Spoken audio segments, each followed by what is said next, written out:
Hello, More here, and today I'm going to do a champion guide and spotlight on a nice, cool little rare dwarf that is not entirely too hard to get and pretty fun to play with. But first, if you like Raid Shadow Legends and you want help progressing your account efficiently and effectively, then please don't forget to hit that subscribe button that's over there in the other corner of the screen right now. Join the community and get more content from me later on in the future. Okay, so the dwarf I'm talking about, his name is Grumbler. He is a unique little dwarf. He's got an interesting little kit, and I like him because he is an HP slash defense damage based champion. Yes, his damage is based off of both HP and defense together. It's kind of unique. It doesn't happen very often. Not many champions actually have two different multipliers that it scales off of, but he does.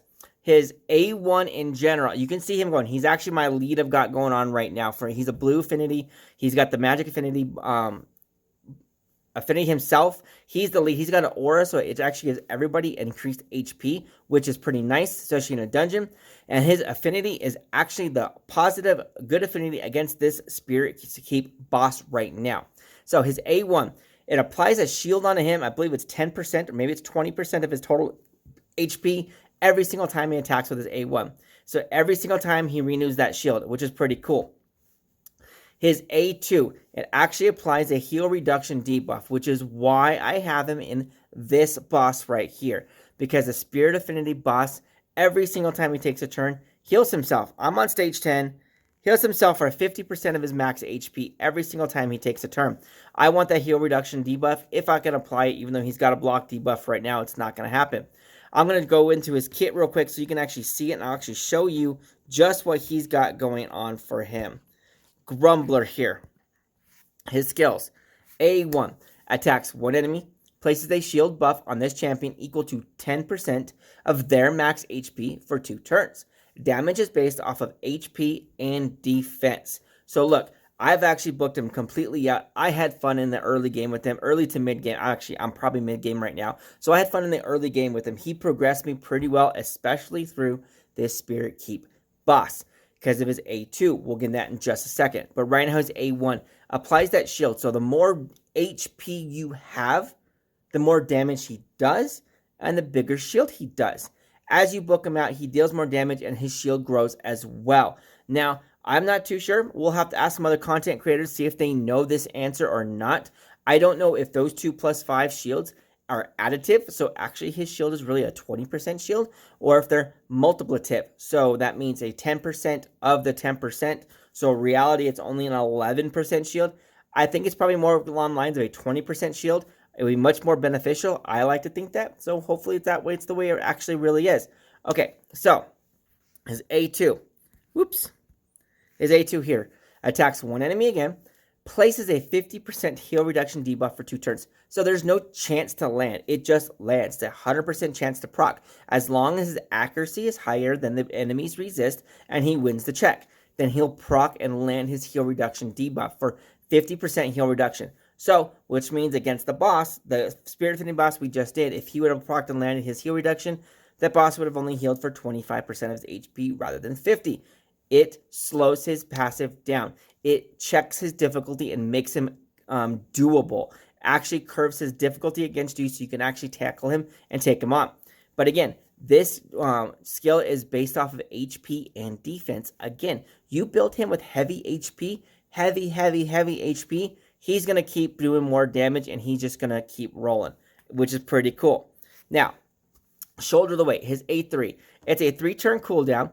Places a 25% ally protect buff on all allies for 2 turns, and places a 30% increased defense buff on this champion for 2 turns on a 3-turn cooldown. That is a nice little tanky ability. It does damage mitigation across the entire team against the dungeon boss. Dungeon bosses all have AoE damage, so it's going to hit everybody. He grabs and pulls 25% of the damage onto himself, but he mitigates 30% of that damage by increasing his defense some more. So he is the tank. His role on the team is a tank support. So he brings damage mitigation, he protects the team, and he keeps the team moving. He's also got his personal shield he can put on himself to keep himself alive. So when he has to take that damage, he's got a shield to help mitigate his personal damage. That is why he is there. And then his aura. increases allied HP in dungeons by 25%, which is a nice little good chunk of HP, even though it's only in the dungeons. His masteries, I've hardly got any on him.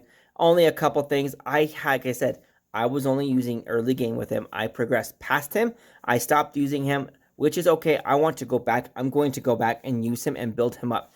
I think that damage mitigation, I think that HP defense scaling of damage, and I think that shield can do some interesting things against the clan boss. I want to bring him against the clan boss at some point in the future, especially when I have a War Master and he can do some lifesteal underneath his personal shield.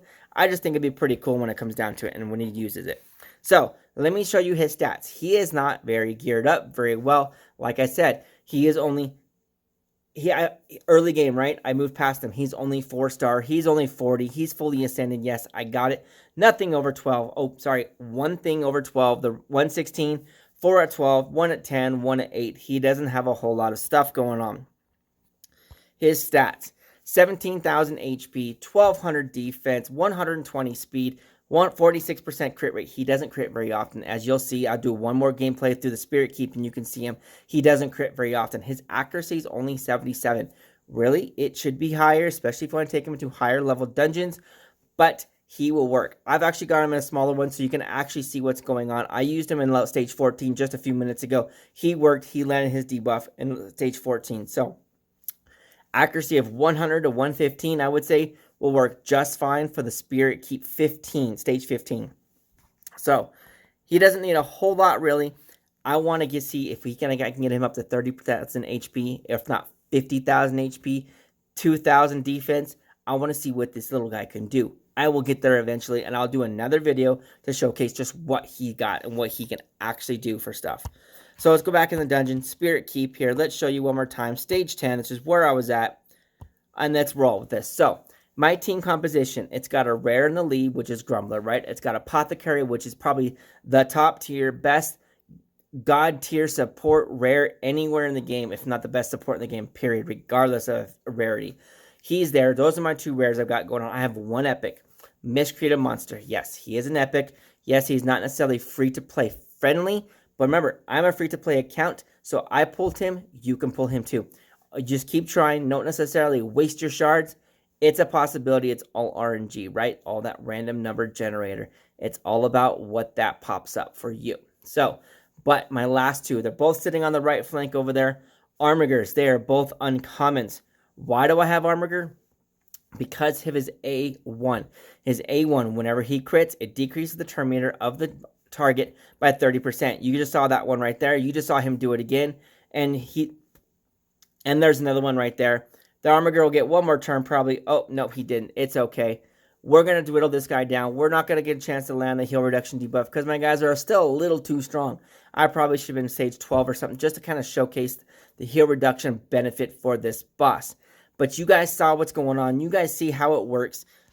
So that is an idea that you can do for that boss. But I wanted to show you Grumbler and what he could do for your team a little bit. He's got that Ally Protect. He keeps everybody alive. He's got the Heal Reduction. He's got that Personal Shield. He's got that Aura. He's a pretty well-rounded early game tank. Don't overlook him. Don't undervalue him. Don't discredit him. If you get him, use him. Book him if you got the extra bucks. He is well worth it. He is worth the investment you put into him. He may not be necessarily end game material yet. We don't know. I don't think anyone's ever tried him there. But I'm going to take him there eventually. And that's why Grumbler. Tell me what you think of him. Leave a comment down below if you've ever used him. What you think of mine right here. If you haven't already, please go ahead and hit that subscribe button. It's going to be above my head right there. Hit that, join the community, get more content from me later. Check out one of the videos that's going to be on the right-hand side of the screen. I can leave there for you. Otherwise, I will see you on the next video.